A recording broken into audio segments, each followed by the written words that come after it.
Hello, listeners. Episode 250 of Retro Encounter is on the horizon, and we are doing a mailbag episode. Please send emails to the address retro@rpgfan.com, and on episode 250, we will read aloud and respond to as many emails as we can. The questions can be whatever you like, but we especially want recommendations for games to play on the podcast, because we will be choosing one game suggestion from episode 250 for a Retro Encounter episode later this year. Now here is the latest episode of Retro Encounter.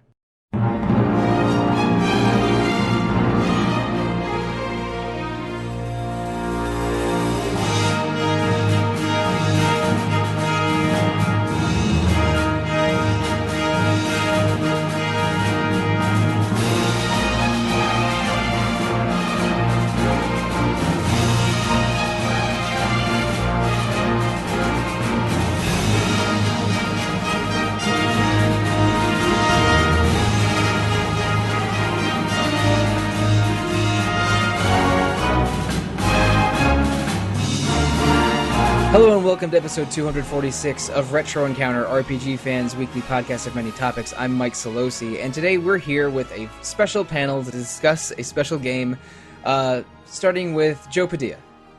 Hello. And Zach Wilkerson. Howdy.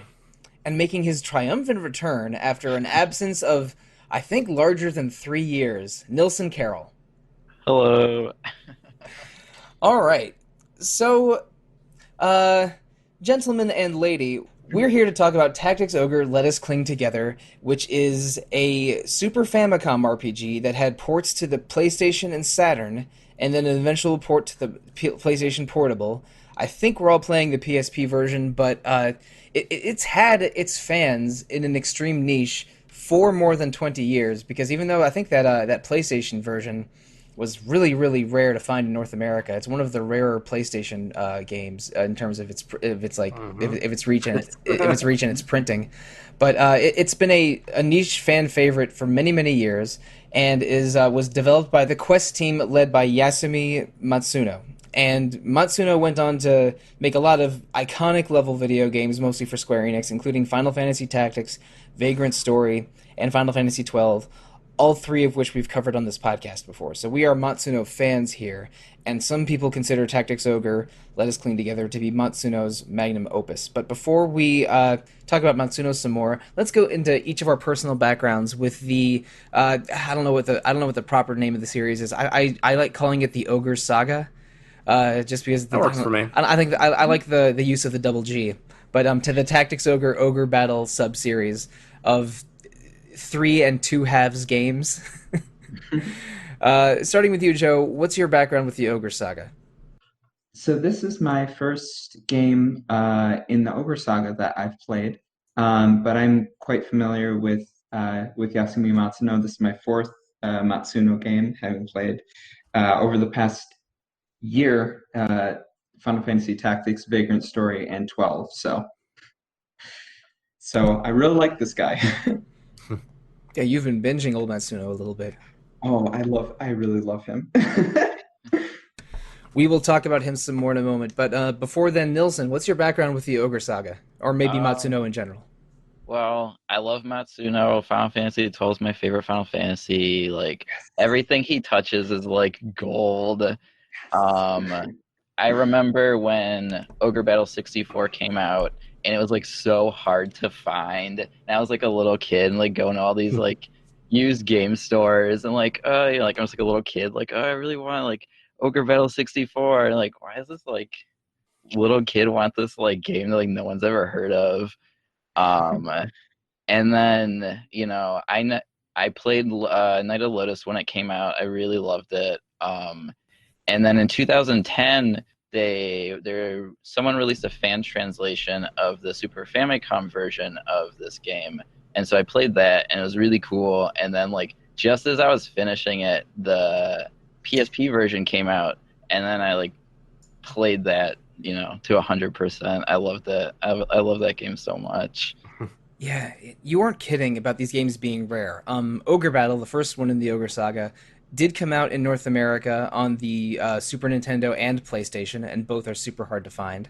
Then Tactics Ogre, which is the second one, only its PlayStation version came out in North America until the PSP version, and that is one of the rarest PlayStation games. And Ogre Battle 64 is one of the rarest N64 games. For some reason, no matter who was publishing it, and because it wasn't always the same publisher each time, uh, they did not make enough of these games, and it has been one of those I don't want to say secret RPGs, or like it's been a niche fandom that's very passionate, but these games have just been hard to find, and that's part of why I never played Tactics Ogre even during my Super Nintendo and PlayStation playing heyday, was because I just couldn't get a copy of the game.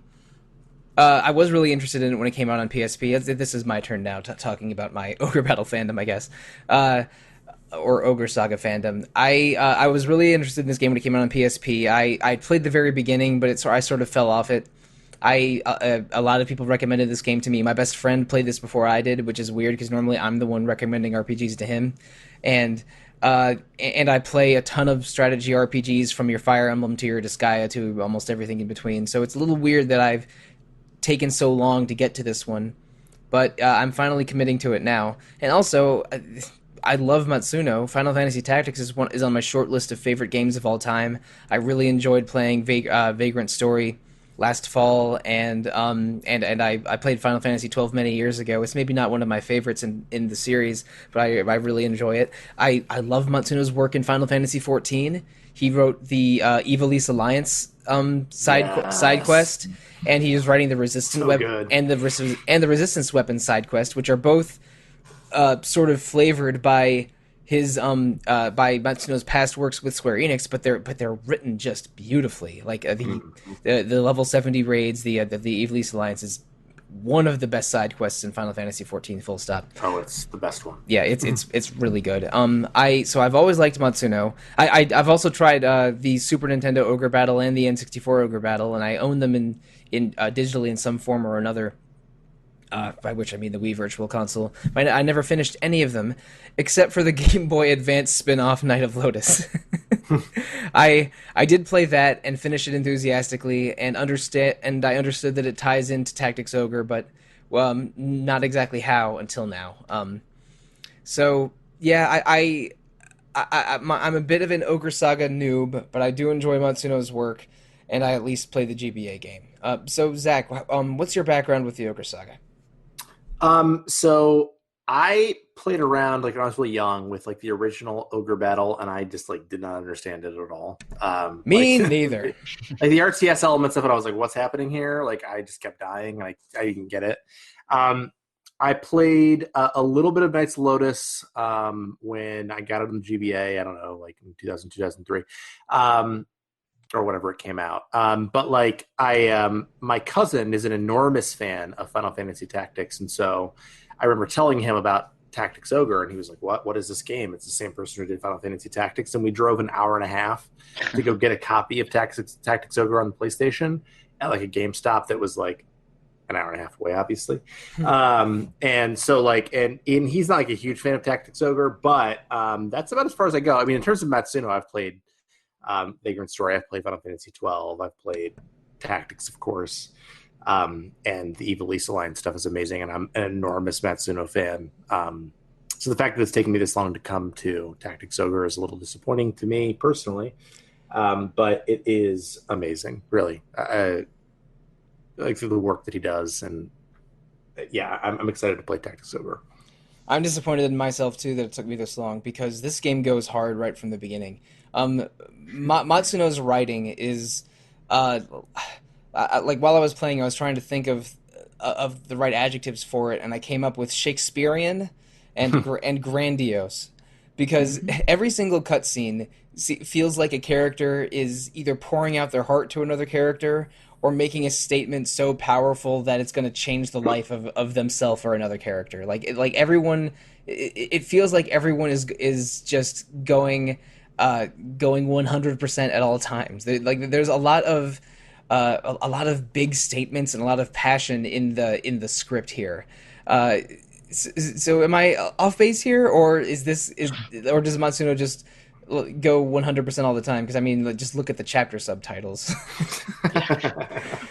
That just seems, I mean, that's just kind of his thing. And also with, the localization team, the job that they do on his games, Yes. when you look at the incredible localization for 12 and great localization for Vagrant Story, the one for the PSP remake of Tactics is really good as well. I mean, they're all kind of composed of that Shakespearean dialogue. It's all just filled with this wonderful melodrama. I think, Yeah. yeah, they're all kind of like this, and I adore them for that. Have you read anything about like his influences? Like, does he talk about things that he reads that he wants to emulate, or? I don't know specifically. The way that he has this game on alignment paths, and that he chose law and chaos versus good or neutral, and my knowledge that I know that some Japanese RPGs were inspired by D&D campaigns makes me think that he's at least not a stranger to pen and paper RPGs. Yeah. But I don't know of his specific influences. But like I don't know, like the big flourishes and like maneuvers characters makes me think like this guy's probably read the Chinese epics like Romance of the Three Kingdoms, Mhm. and he's probably not a stranger to like samurai period drama kind of stuff because that's the like those were some of the thoughts I had just with the because I mean jumping around a little bit the first big branching moment is do you want to slaughter this village of innocent people or not? And the and just like that's like one moment out of several that feels like the game taking big swings every 3 or 4 fights in terms of like plot and character motivations. Right. And one thing that I think kind of when I learned this, it helped me understand kind of his approach to game design is that he apparently loves making like reenactments, like dioramas of different war scenarios, Hmm. which I think is so interesting because when you look at these tactics games, it is like these little sort of scenarios, these little dioramas that he's making of, this character can move so many spaces, but it's a confined area of a certain battlefield, which I find really fascinating. Mhm. And also when you compare the RTS gameplay of Ogre Battle to the turn-based, grid-based gameplay of Tactics Ogre, it Ogre Battle almost looks like like a war room scene in a movie where generals have a large table with the battlefield represented, and they're moving like little markers with a long pole or something. Ogre Battle feels like that, with sort of units moving along a flat map and then clashing with each other, while this uses space more specifically and terrain more specifically, and is at the isometric angle that we might associate with Final Fantasy Tactics nowadays. This is not the first strategy RPG. Fire Emblem is something like 4 or 5 years older than Tactics Ogre, but the isometric angle and use of space is, if it didn't begin with Tactics Ogre took it a level beyond that. I'm aware of. I'm aware of it being before for Yeah. strategy RPGs. This is a very very influential game. It really is. And Mm. and like he's so important in this story, but it's also just the overall quest, the overall quest team. Hiroshi Minagawa, Hitoshi Sakamoto, doing the composition. It's just kind of a meet Akihiko Yoshida's character designs. It's just kind of all these things coming together. And this team work together on a number of games, and they all have the same sort of flavor to them. And one more element to the story that for many decades I associated with Final Fantasy Tactics, but Tactics Ogre clearly did first. There's so much lore in this story and background information. There's a huge amount of story that we don't see. A large number of past events that influence the action of the game that a player might not be aware of unless they go into what basically amounts to a codex. The what's it called? It's like Warren's log or Warren's. Warren's report. Warren's report, that's it. If you read all of the things in Warren's report, you get a lot of character background information, some optional cutscenes, and even optional side quests, and a huge amount of text about the kings and wars and conflicts leading up to the events of Let Us Cling Together that is not in the explicit action of the game. That is a fascinating read for one, maybe not a necessary read to enjoy the game on its surface, but there's just so much of the story of this game is in there, slightly hidden from the player, that I find frustrating at one level. Mostly, I like to see I want most of the story given to me and not hidden from me when I play an RPG, but I think that also speaks to just how much world building and planning and how many notebooks worth of character information was in the draft of this game. Because like Ogre Battle 1, Ogre Battle 64, and then Tactics Ogre are episodes 5. No, what is it? Is it 5, 6, and 7 of the Ogre Saga? So presumably he at least has ideas of episodes 1 through 4. And just an enormous amount of ideas and lore in the Ogre Saga world that we're only getting a glimpse of in the surface of Tactics Ogre, and of course, Final Fantasy Tactics has a similar codex you can read, and it makes me think of a lot of different things like BioWare games where you don't really learn about all the alien races unless you read the codex. So not only is the writing in this game great, the planning is great, and there's so much more writing and planning that you don't see if you only play the game battle to battle. It's overwhelming to me. Yeah.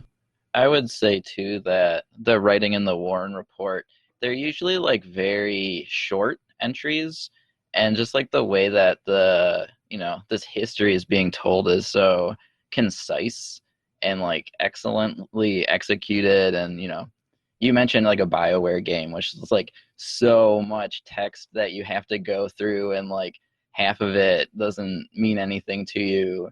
So I just think they do a really good job with how they convey so much with really so little.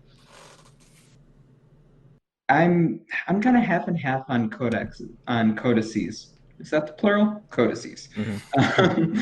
I think so. I think so. Yeah. I don't usually use that word in regular conversation. I think the codex in Mass Effect is outstanding. The codex in Final Fantasy 13 is is bothersome. This one, I think it's more because it's not voice acted and such, and isn't as visually distinct. It is more like the FF13 one, but its brevity saves it, where that one is not brief at all, and this one just is able to dole out small bits of information in an easier pace. So, yeah, I mean, like the codex is good, but like I don't find myself going back to it all that often as I'm playing the game, the Warren report, because like, while they're interesting, they don't seem essential to me. Like the characters' backgrounds, like it's an interesting thing to explore. But like in terms of like the forward momentum of the story itself, like they're there. It's cool to read about, but like it's not something that I feel super compelled to do. They are needed for some of the recruitments, though. Yeah, they open side quests. Yeah, I mean, and I'll always open them for that very reason. There's also cutscenes that I don't think you get in text normally. Zach, did you see? I know that Zach, you and I are on the same story path, or at least the same story path for Chapter 2. Did you see?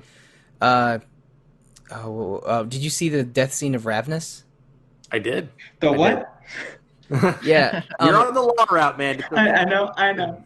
Yeah, one of the major characters, Ravnus, dies at the beginning of Chapter 2 if you make a certain choice, but you only see her sort of shot and then taken to a hospital in the text of the game. But if you check her if you check her entry in the Warren report during Chapter 2, you can see her death scene in a hospital bed, basically. Mm-hmm. And she's a recruitable character on the law path, which is what Joe's playing. We should mention this a little bit. Dead to me. Yeah. Tactics Ogre has branching paths called Law, Chaos, and Neutral. And partially by design and partially by accident, Joe, Zach, and I playing this game for the first time are each on a different path. And I made a dumb assumption before getting to these path choices. I knew that the paths were called Law and Chaos, just from some very minor background reading without spoilers. Like, oh, the game is very different in the Law path versus the Chaos path. And I've thought to myself, okay, cool. Law is basically good guy and Chaos is basically bad guy, right? And that is false. I'm used to branching paths in video games to be not entirely binary, but pretty binary. Like, some games are more nuanced than others about it, but usually it's a good option versus evil option that convey different benefits, or at least significantly different tones. And I naturally, because, because I'm a just small-thinking idiot, associate law with good and chaos with bad. So my assumption was law good, chaos bad. I don't know which path I'm going to take. I'll just sort of make decisions as they come to me. Because I have avoided spoilers for this game. But that's not really what happens at all. That aforementioned massacre of innocent civilians at the end of Chapter 1, the law choice is to murder the civilians, and the chaos choice is to refuse to murder them. And because the choice of law versus chaos is similar to a D&D alignment chart. Basically, law is lawful neutral, in which you sort of are trying to support order and structure and have your chosen faction in the best position to win, while chaos is like screw law, screw order, screw structure. I'm going to follow my heart. That's the difference between law and chaos. Like playing to win and to uphold your oath versus following your heart and breaking your oath. Again, using D&D alignment, the law path feels like lawful neutral, and the chaos path feels like chaotic good or maybe neutral good. And even though you're doing the more humanitarian decision at the end of Chapter 1 on the chaos path, it makes a lot more trouble for our main character Denham and his crew.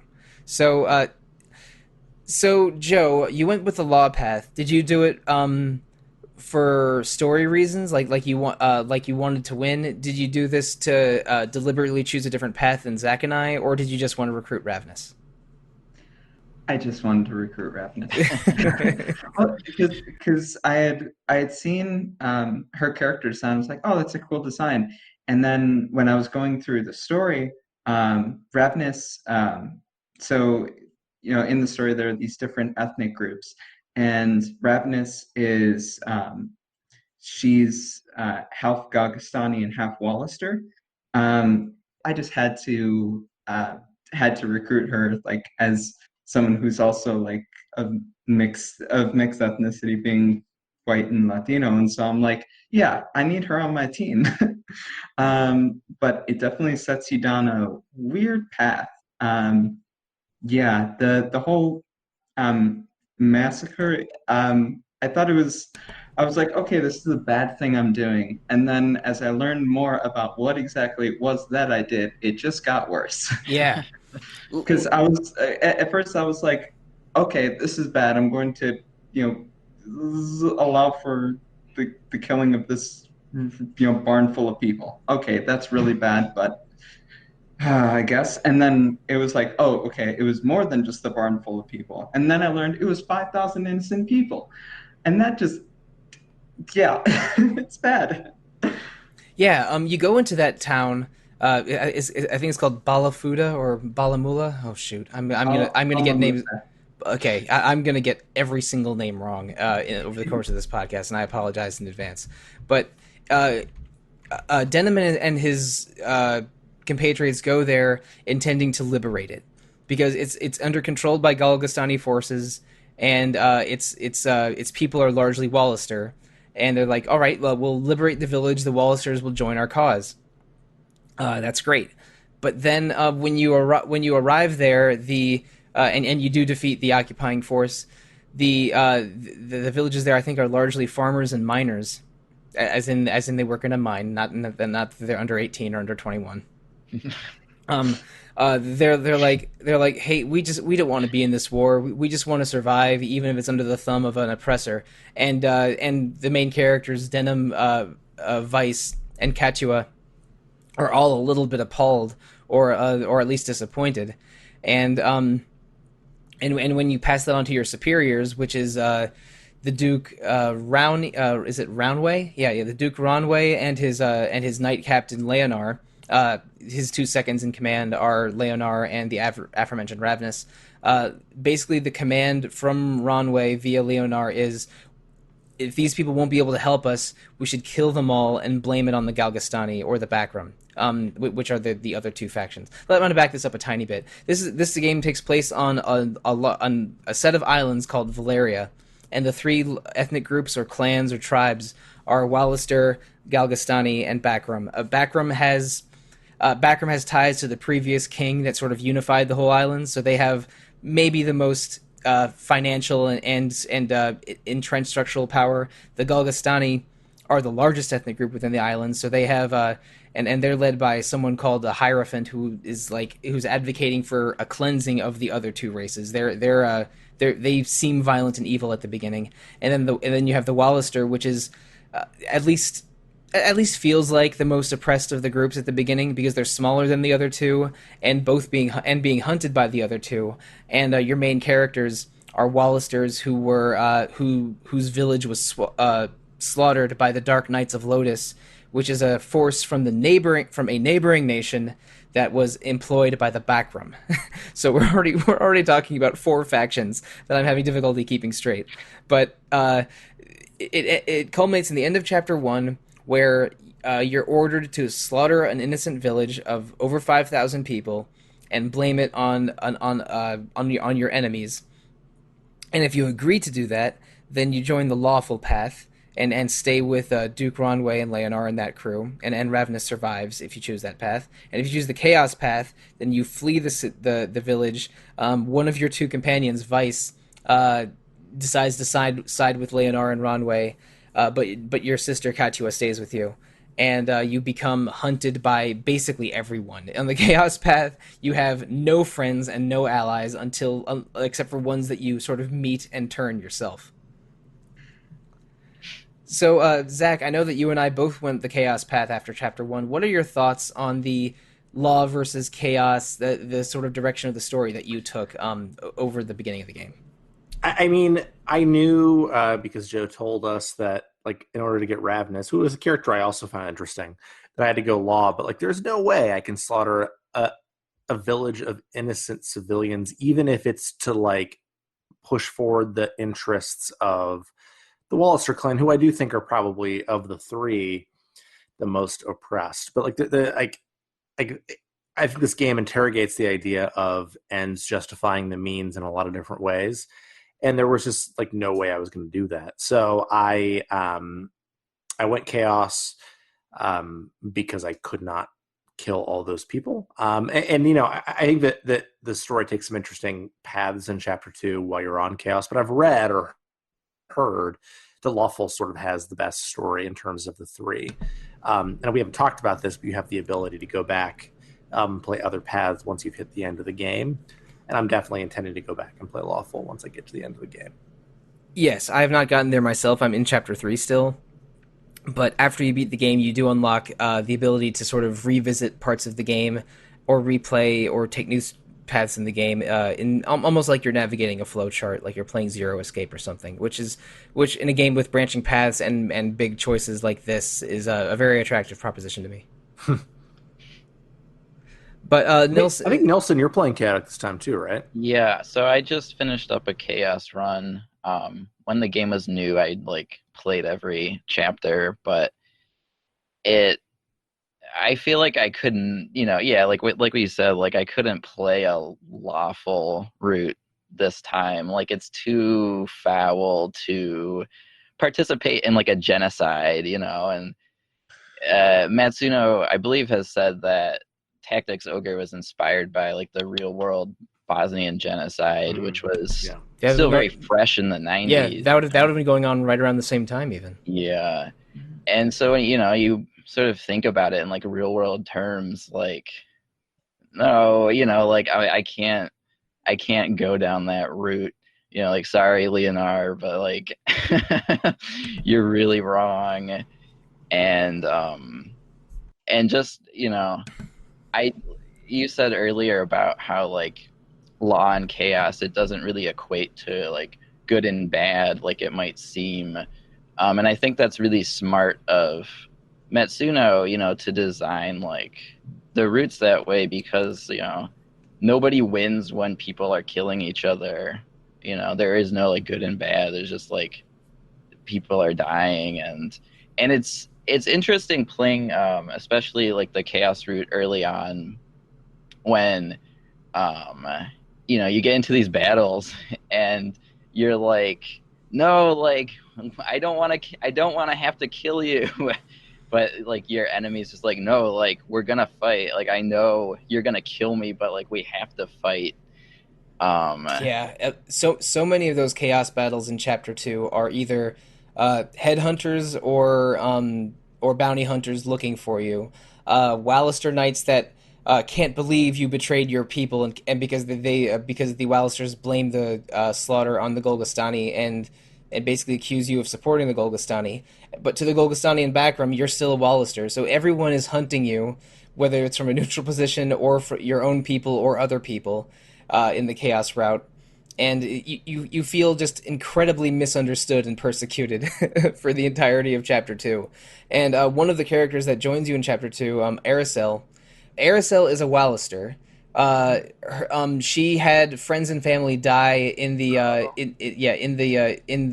in that slaughter, and is she Leonard's girlfriend? yes, she's Leonard's fiance, Yes. and yeah, she blames because of what Leonard and the Duke said. She blames you for the slaughter, and it takes, you have to rescue her in one chapter and then have her accompany you for two chapters and basically hear the truth of what happened at the massacre from the horse's mouth for her to finally trust you. And it's not quite that way for all of Chapter 2, but there's just a feeling of no one believing you and you being misunderstood and hunted for the entirety of the Chapter 2 Chaos route. And you also meet a group called the Liberation Front, which is Golgostani that does not support the Hierophant. Basically, they're Golgostani that are not trying to murder the other clans, but still want to survive and control Valeria, and another character, Saria, is leader of that group. So you have the Golgostani led by the Hierophant, the Golgostani led by Saria, your group, which is mostly Wallister, the Wallisters led by the Duke and Leonard, the Backram, which is the entrenched royalty from the previous regime. Then you have the people from Lotus, which were working for the Backram, but then early I think near the end of Chapter 1, you enter a ceasefire with the Wallisters enter a ceasefire with Lotus, even though Lotus is the group that slaughtered your village several years earlier. There are so many different factions and machinations happening that I sometimes struggled to keep them together. I had to do a little bit of advanced reading and take notes to figure it all out, and I'm probably still making mistakes. That again, this is, I think, signature to Matsuno's writing and makes the story feel so much bigger than what's in the game that it just makes everything more and more fascinating. Like, the more I read about what's going on in the background of Tactics Ogre, the more impressive it is to me. It's really good. Yeah, he does a really good job too of making this like very large, grand, like sweeping historical story also feel very personal. And each of the NPCs that you meet, and like each of the leaders that you have to fight, like they all seem very real and like very sad, and there's just like a lot of weight to everything that's going on. I generally agree in terms of like the sweep, but and I hate to bring up Final Fantasy Tactics, but Final Fantasy Tactics is so similar to this game. Oh so yeah, many ways. We'll talk more about when we talk about like the battle systems, but like in terms of the story, even like Denim and Vice certainly have their similarities to Ramza and Delita, but like to me, like I don't know, maybe I've played Final Fantasy Tactics too much, but like I don't have the same sort of investment in the characters here, because maybe partially because like we're tossed into it, and like all these characters are so defined by conflict that I can't ever see any moments from them that are not about conflict. And we'll talk more about some things that happen with chapter 3 between like Denham and his sister, but like it, to me, like I think it's an interesting story. I think it's a compelling story, but because I am not engaged in any of the characters, like I think that hurts the story in a lot of ways for me personally. I think that Delita is a much more nuanced character than Vice, and Especially in Chaos, at yeah, least. yeah, Yeah. yeah, and I mean, Final Fantasy Tactics is a succession war similar to Tactics Ogre, and I mean, Tactics Ogre gets called Final Fantasy Tactics Zero sometimes because of how similar they are. It's a different kind of conflict that are similar on the surface, but when you get sort of deeper into either of them, Final Fantasy Tactics feels more personal and feels more like a class struggle, while Tactics Ogre feels more like a political struggle motivated by different characters wanting revenge on different groups in a way that I think is very personal in the moment. Like again, there are so many impassioned speeches and challenges in Tactics Ogre that like every scene feels like them going 100%. Yeah, I mean, and I think that it boils down to like us never really seeing what created the conflict, us never really seeing the consequences. Because like I went chaos route like you, but I didn't see those villagers get slaughtered, and I'm not sure if you do unlawful. I don't know, but like I feel like there's like a weird distance that this game has in terms of telling this sweeping, epic political story that I'm not as invested in, because I feel like I'm only hearing the speechifying as opposed to the actual events that impact real people here. Yeah, I know what you mean. I think about there's this I don't even know what chapter it's in anymore, but there's this enemy you're fighting, and he's like a wizard. He's like kind of older, and you kill him because you're killing everybody, and then at the end of the battle he's like, oh, like I never got enough money to feed my family, and then he dies. And like that's so poetic, like it's so heavy, and like you don't need to know any other like backstory. Like it is what it is. Like it's very slight, and that's what I always really liked about it.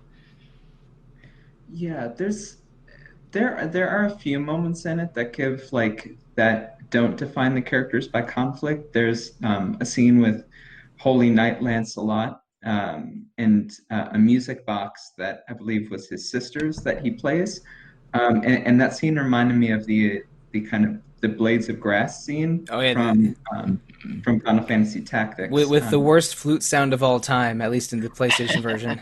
I love that flute sound. Like I'm endeared to that. But yeah, I I wasn't really feeling much towards the characters. I'm starting to get there more now.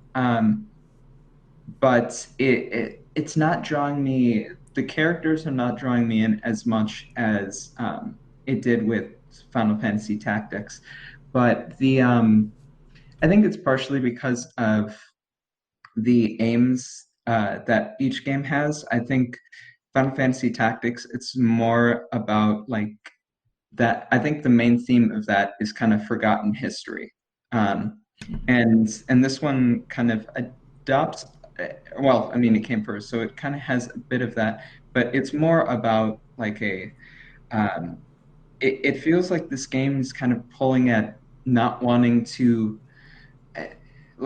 surrendering to the sort of feeling of um, hopelessness and not wanting to, but feeling that because of its being wrapped around the Yugoslav wars, the genocide in Bosnia, and it feels really entangled with that. Yeah, I think that Final Fantasy Tactics is ultimately a class struggle, but as a narrative device, it uses this sort of re-examination of an event to learn the true history of the event. So like from the very beginning in Final Fantasy Tactics, you're like, we all know about the legendary King Delita, but we've examined these old records, and it turns out there was another young man named Ramza, and it's the story of Ramza and Delita through the eyes of Ramza, with the knowledge that Delita ends up emerging as a monarch in Final Fantasy Tactics, which is not a spoiler. That's from the first 5-minute cutscene. And in Tactics Ogre, you are there's no narrative device looking back or advanced knowledge of how it resolves. You're in the present of the conflict, and it wants to convey, like Joe said, the hopelessness of such a conflict, the sort of the horrors of war, the how choices are never right, and something always, like, there's always suffering in any choice you make, and it's I mean, again, Final Fantasy Tactics in this game are so similar, but have just tonal ideas and narrative thrusts that are very different. They when you're playing them, they feel the same, and when you're reading the dialogue, it feels almost the same. But there are tonal and structural changes. I should say tonal and structural differences between Tactics Ogre and Final Fantasy Tactics that are really huge. But let's talk about a little bit on how they're similar. Both of those games, you have an isometric view, a grid-based battle system with different elevations and different terrain types, and with your sort of slightly boxy, slightly cartoony characters marching in place while they wait for orders. It wouldn't be a Matsuno Tactics game without that. And even though Tactics Ogre does not have a job system that similar to the Final Fantasy adjacent one in FF Tactics, there are plenty of similarities. But a few differences that I find pretty interesting. Nilson, you played the PlayStation version, and I guess Zach, you did too a little bit. Did all of them use the shared experience for an entire class? No, that's a new thing. That's new. Okay. This version, which was actually because like the level scaling was a thing, which they level scale a little bit in this, but not the same way. Like it would level scale every fight to your main character, so Denim, and like Denim would usually be ahead of other characters and other classes, and so it was like an internal, like, normal RPG thing. And it would also like mean that you like had to grind a lot in that game to get your other characters up to snuff. It's one of the reasons I didn't get all that far in the original version of this game. There was exploitative ways to grind, because when I was doing a little bit of background reading on the game, they were like, well, there's no training exploit and no cleric exploit where you can just gain a bazillion levels in one fight. Which is, to a degree, interesting to me as a Disgaea player who loves ridiculous exploits in RPGs, but also just makes the class-based leveling of this more intriguing to me, because, again, individual characters don't have levels. Individual characters do gain skill points, which you can allocate to passive and special skills, but they just have a class level, and if you change someone to knight, they will be the level of every single knight in your army. If you change levels to wizard, they'll be the same level of every wizard in your army, and that makes it extremely easy to, like, if you want everyone to be your highest level, then just switch everyone to your class that's at the highest level. But it's not always that easy, since you can't change classes freely. You have to use items called class marks, some of which are sold in shops for basic classes, but others are limited commodities. So for a while, when, ninja is a very uncommon class, you can't make everyone a ninja because you're limited by the number of ninja class marks that you have. But later in the game, ninja class marks are sold in shops, so you can eventually train ninja by making everyone a ninja if you want. So it's the one that the game that I find this most similar to, just from my personal experience, is Valkyria Chronicles, because in that game also all of your classes sort of share a level, and you're leveling up individual classes and developing classes more so than characters, but characters do have individual skills you can customize. And I honestly don't mind it. I'm in a little bit of a rocky situation right now. There are two classes I found recently, Ninja and Dragoon, in fact, and I have not trained either of them at all, because my army is very much equally divided between knights, archers, and magic users. So I have those in the level 14 to 16 range, while Ninja and Dragoon are stuck at level 1, and I'm not sure the best way to level them up. I need to do a little bit more of that on my own. But uh, Nilson or Joe, what do you think of the nuances of the class system and leveling in this game? Because it's a different vibe than what I'm used to in a strategy game. It's less individual and more and more sort of army developmental. What are your feelings on it? Yeah, there's definitely something like it's very robust, but it's also very impersonal. Um, and it always felt a little random or arbitrary to me, like how much experience points I get at the end of a battle.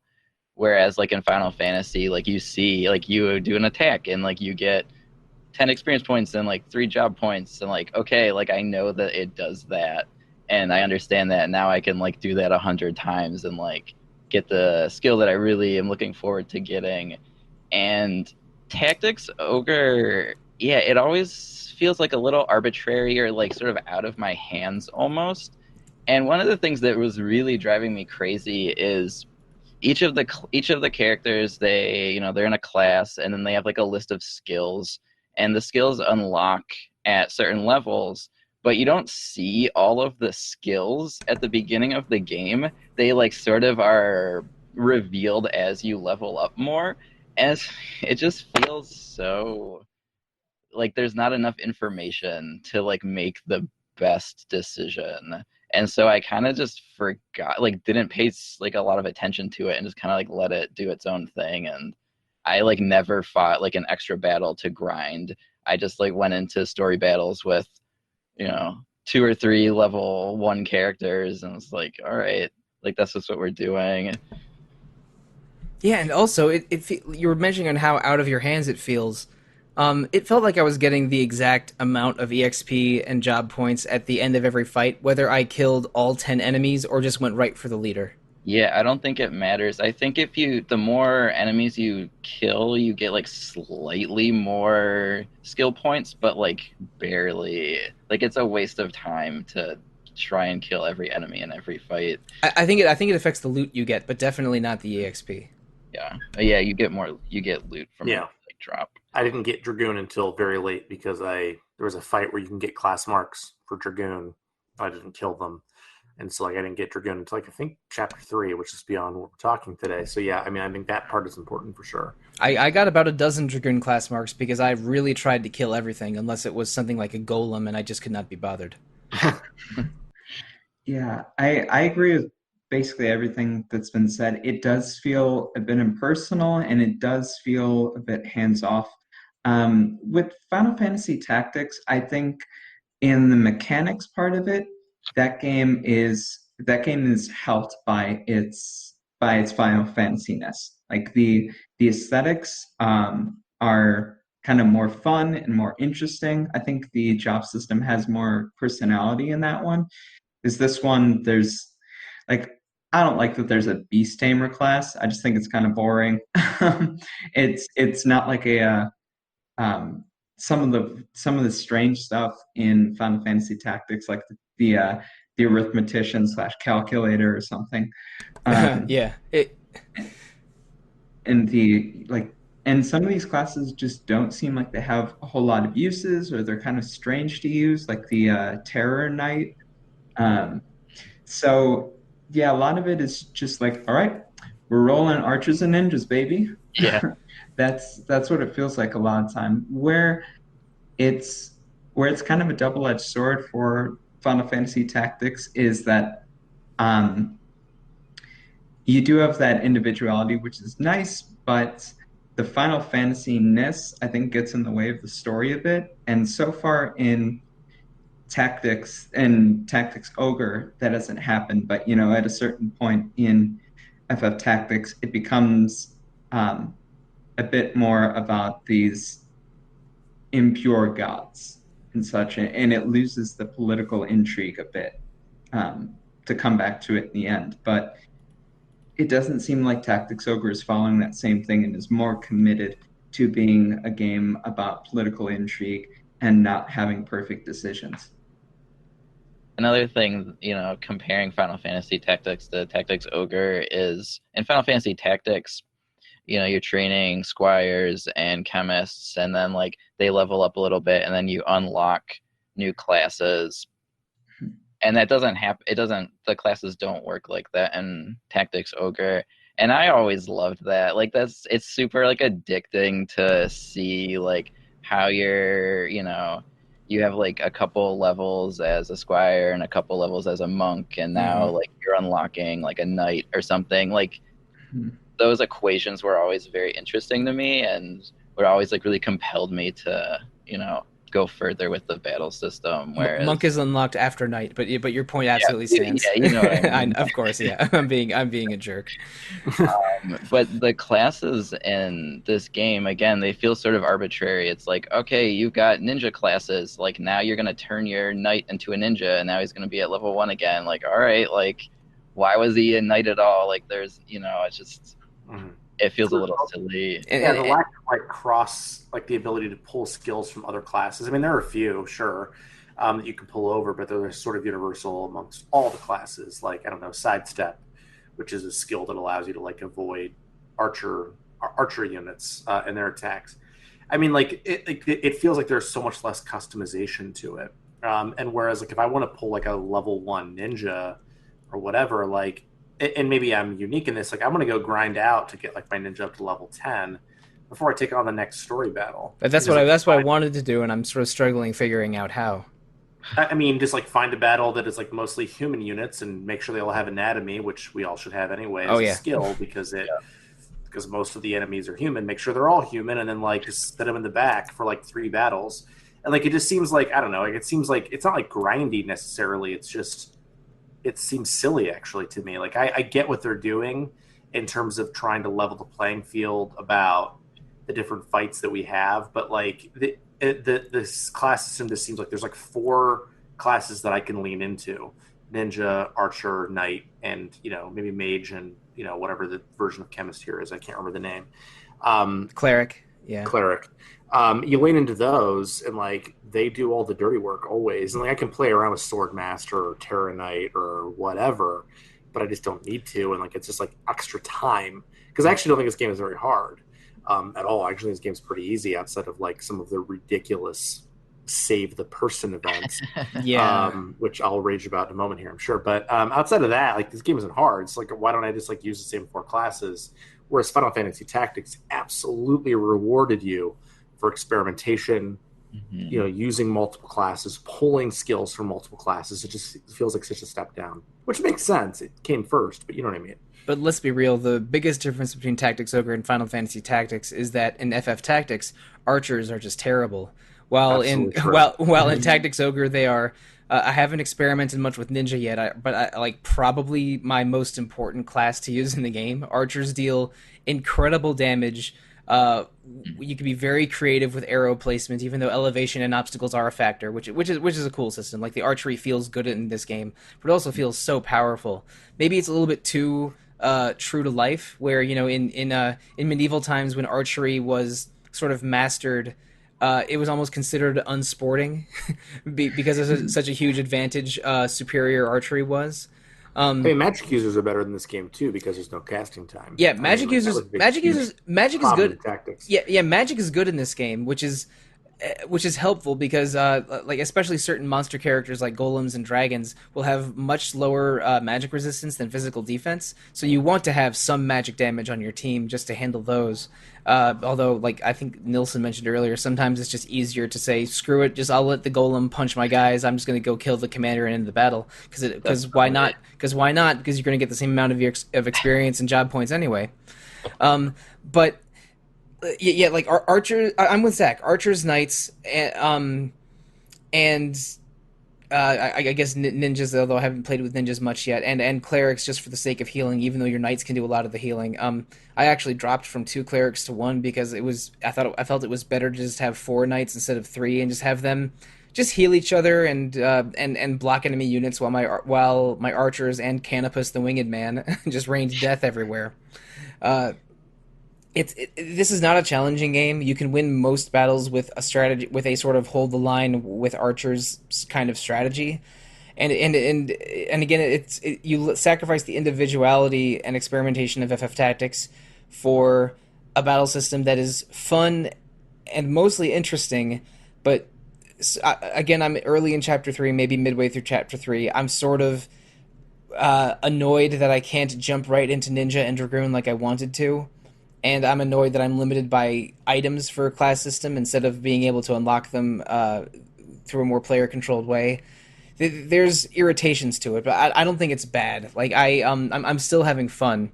Although, damn it, I wish I could just level up a ninja how I want to. And that's just so annoying. I was super frustrated because I just recruited like a plot relevant character in my playthrough who's a dragoon, but like he comes into my party and he has all these skills, but he's level 1. Like why does he have Dragon Slayer and Beast Slayer, but he has a bronze spear and he can't equip chainmail? Like I don't. It's so weird. Yeah, this is where Matsuno got his idea for Final Fantasy XII of buying licenses to be able to equip advanced armor, which is not my favorite part of FF12. Yeah, it's a weird part. Yeah, the class level limitations and equipment limitations from all of this is a weird vibe, but I'm still having fun. Let's go back to the story for a little bit. In the Chaos Path of Chapter 2, you finally sort of you take down occupying forces from the Golgostani and eventually retake the same castle you liberated like partway through chapter 1, and that results in my least favorite battle in this whole game. Zach, we'll talk about your guest character rescue missions in a moment, but you do a one-on-one duel of Denim versus his former best friend Vice. And this is also terrible. Yeah. Vice is so much stronger than Denim. He has a little bit more speed, at least when I had my Denim as a knight. So he'll to be able to attack you more, deal more damage, and occasionally heal, and occasionally use his super move when his TP gets above 100. So it's a ballet of slowly chipping away at his health, using defend actions or special class skills at the right time, and just trying to get him to around 30 or 40 health so he surrenders. It took me 2 tries, and the second try was like a 45-minute battle. It took me at least 2 episodes of Murder, She Wrote. It took me like 7 battles. So I was lucky because I think Knight is a good class to handle him with, and I had put back over 2 Knight with Denim to do it. Yeah, and I had been using 3 Knights for the entirety of the game, including Denim. So he had Knight skills, and I could switch to Knight easily. So like me accidentally stumbling into an okay strategy for it still was a huge struggle. And the battle is a one-on-one. It should not take long at all, but it took so long because you deal no damage at all to Vice, and he can heal himself. Mm-hmm. I actually thought it was worse than there's a one-on-one fight in Final Fantasy Tactics, and I don't want to spoil it for anyone who's listening. There is, and I think you can compare the two. I think you can compare the two because it's an unexpected one-on-one fight in the middle of a castle segment, so you can't leave and level up unless you have an alternative save. Also, saving a lot and multiple save files in this game, in Final Fantasy Tactics and this game, but maybe especially Tactics Ogre, very, very worthwhile. That was my least favorite fight, even though the choice that happens afterwards I think is interesting at least. I mean, like I was lucky that I had a save file that was before that castle sequence because like my Denim was a ninja at that point and he dealt like 1 damage per hit as a ninja to Vice. So I was like, okay, that's not working, obviously. And I didn't have that many healing items on hand. Like I had enough, I thought. But I was able to back out to an old save file, flip Denim over tonight, change his skills, use skill points on different things, and load him up with like 30 healing items. And then, I mean, even on I think it was like my 5th or 6th try at that point, like I just had to like spam healing items. They were just barely enough to overcome the volume of damage that was being done to me. I did have Divine Magic and Self-Heal, which allowed me to heal for 40, mostly when I wanted to. But I also had the item problem. I had a bunch of the healing items that it healed me for 25, but very few that heal for 50 or 75. And I could deal maybe 6 or 7 damage with every strike to him. Maybe it was, yeah, like 7 or 8 maybe. But he would hit me for 20 every time, sometimes attack twice, and sometimes hit me for 60 with his special move. And he could heal himself for 25 almost whenever he wanted. So it really felt like a numbers game that I was already losing. And some of it was very good timing of defensive skills, and some of it was dumb luck that I was able to win on my second attempt. But again, that second attempt, because he kept healing himself, and I was dangerously low on items, it really felt like I was it was probably close to an hour. It was just a battle of attrition that I hated, and not like any other fight in the game. See, I think have y'all fought Leonard in your playthroughs? I have not. No. No, I don't think so. I think in the law route where you guys are fighting Vice, Vice actually teamed up with me. Vice and Aracel teamed up with me to fight Leonard. So That would make it a lot easier because Aracel's busted. Aracel is every bit as good as the archer classes in this game, except she has higher stats and takes more turns. Yep. So I mean that was a walk in the park, but it did have an interesting narrative bend to it, because in my route, like after Balmamusa, do y'all want? Yeah. Are y'all? Is it okay to spoil that? Of course. You're all going back. Okay. Mm-hmm. So after Balmamusa, like things do not go well much at all for Denham and for Duke Ronway. So Denham and Leonard go back to the Duke, and Leonard kills the Duke, and then Leonard comes at Denham, and he's like, there can only be one of us. We have to unite the forces. And so he comes to kill Denham. Denham, is joined by Vice and Aracel and kills Leonard. And then at the end of it, as he's saying his dying words, he was like, I knew that we had to unite. And honestly, I'm glad it was you. And then he just dies. And it was like... This is the end of chapter 2 or the end of chapter 3? End of chapter 2. Okay, right. Yeah. And so it's just, that was, oh my God, that was such a good moment. Like it was, because you think that he's this kind of power hungry maniac, and it's like, no, he thinks that Denham's the better leader and the one to move him forward, but he wanted to kind of finish, like to kind of make true what he thought. And so he challenged him, and he lost big time. So I thought that was a fantastic end to the chapter. That's better than what happens in the Chaos route. In the Chaos route, you're retaking that castle, and you fight Vice. And when Vice's health gets low, Leonard interrupts the fight and said, "Hey, the Knights of Lotus, the what do they call the Dark Knights of Lothlorien? They betrayed the ceasefire and are attacking us. We need to put aside our differences and unite against them." And then you make a story choice whether to rejoin with Leonard and Vice, which is the neutral route, or say screw you guys, I'm going home, which is continuing the Chaos route. And that's where Zach and I separated. I went Chaos route because I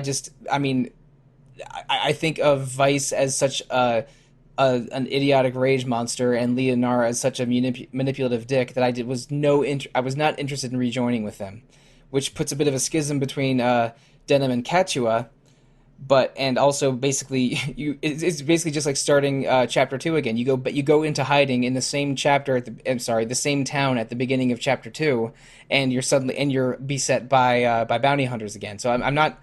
Again, I haven't played a lot of Chapter 3 yet. I think I'm 6 or 7 fights in. But I don't know. Like, it feels like I'm running in a bit of a hamster wheel right now in the plot. I want to see where I'm fighting a bunch of necromancers and undead units and dragons. And I'm interested in playing more. But I think that that ending to Chapter 2 in the Law route feels more satisfying than what I got in the Chaos route. Yeah. It's so weird that, like, I mean, it makes sense because of these branching paths, But yeah, Vice like has done nothing wrong in my game, and so He's it's basically funny. like a Kefka villain in the Chaos Yeah, Neutral he route. he he is a cartoonish villain with Yeah. very little nuance in the Chaos route. That's so weird. He's like a Ramza sort of character in my route. Like he doesn't really do anything wrong. He's like generally on the right human side of things. Oh, that's really funny. If anything, he's like Argath in FF Tactics Yeah, in this I would route. agree Oh with that. Yeah. God, the worst character in that game. Oh Yep. my God. That's Algus if you've only played the the PlayStation Yeah. version of FF Tactics. All right, well, that takes us to the end of Chapter 2 in this game. The neutral, chaos, and law routes feel very different. Zach, I want to hear from you how the neutral route is in Chapter 3, because I sort of don't love the chaos route Chapter 3, when I kind of liked it a lot in Chapter 2. It's Uh, okay. Okay. All right, but we have a lot to discuss. I know this game is in 4 chapters, and 4 is the longest one and the one most backloaded with side quests. So I want to hear about what kind of characters and situations we get in the latter part of Let Us Cling Together. But I have one last question before we start housekeeping. Famously, the main series Tactics Ogre games, March of the Black Queen, Let Us Cling Together, and Person of Lordly Caliber, take their names from Queen songs. So if our dreams come true and they announce a new chapter in the Ogre Saga, what Queen song do we want as its subtitle? You could go for a hit or go for a deep cut. I'm not the biggest Queen expert, so you could probably make something up, and I'd believe you. Even though I do enjoy Queen very much, what suggestions do we have? I want to go as basic as possible and say we are the champions. I think it's an excellent choice. All Yeah. right. Is that your pick? Is that your pick as well, Nilson? Yeah, I would agree with that. I feel like a lot of people don't even know that trivia, so like it would be fun for like a whole new generation of gamers to be like, wait, what? Like, why? All right, Joe, you might have the most Queen knowledge of all of us. What's your pick? You have to put a little more thought into it. It has to be Seaside Rendezvous, and it's a naval tactics game. Mm. That's an excellent choice. All right. Okay, my first thought was Princes of the Universe, but I think that, but I mean, I don't think Universe totally fits with the vibe of this game or this series. So the two I like best are either The Show Must Go On or Words of the Prophets. Hmm. I'm sorry, Voices of the Prophets. I can dig that. But I think my official pick is The Show Must Go On. I would play Tactics Ogre. The Show Must Go On. It's like a Tactics Ogre Sakura Wars. Yeah, sure. Just I would. make the I main would make the play main it- characters some floating weeds style traveling players for the Ozu fans in the audience. I would play the heck out of that. Oh my God. All right. But listeners, thank you so much for hearing our first part of our discussion on Tactics Ogre. I'm having a lot of fun with the game so far, despite my frustrations on not being able to level up Ninja properly. But by the time that we reconvene next week, I will certainly have Denim and 3 other ninjas dominating the battlefield. And that is what we're doing next week. Next week is our second Tactics Ogre Let Us Clean Together episode. In August, we are doing 2 episodes on Mario and Luigi Superstar Saga. We announced that earlier this month, and I'm partway through Superstar Saga right now. I'm basically double fisting my Vita and 3DS, playing the remake versions of both of those games. And while some crime drama of varying quality is going on my television screen. And after we do Mario and Luigi Superstar Saga, episode 250 is upon us. That is going to be a mailbag episode, so please send emails to retro@rpgfan.com with any question that you might have for us, but especially suggestions for a future Retro Encounter game. We will read all the emails we can on episode 250, and also just generally celebrate more than 5 years of Retro Encounter when that episode happens in late August. But and after 250, plans are still being made, but I want to do another trivia game show episode. So that is going to be, I think episode 251 or 252 is going to be another quiz show. So please look forward to that as well. But listeners, in addition to emailing retro@rpgfan.com, you can comment on our message boards, visit the Facebook page, visit our Instagram page, our Twitter page, our Discord server, and our Twitch channel with something streaming every day. Joe and Nilson, both of you are on the social media team, so if a listener were to interact with one of those social media pages, one of you could be the very person they're interacting with. Wow. It's amazing. Yeah. And in addition to Retro Encounter, RPG Fan hosts 3 other fine podcasts. Random Encounter about randomness every 2 weeks. Phoenix Edge mostly about current events, but with also themed episodes every week. They usually record on Monday or Tuesday and post on Wednesday or Thursday. And Rhythm Encounter about RPG music, which may yet come back this year. There are plans being made for Rhythm Encounter that we cannot share yet. What? Mm-hmm. Oh, wow. It's been a while, but I think we are getting more Rhythm Encounter in 2020. But don't tell Mike Salvato I said that on the podcast. But you can you can review Retro Encounter or those other 3 podcasts on iTunes or Google Play or whatever listening venue you choose. We recently changed hosts, so now you can find Retro Encounter and others on Spotify and a bunch of other different services. The new hosting the hosting change has been good to us. But please leave feedback and listen to us however you prefer. We want all the listenership and all the feedback we can handle.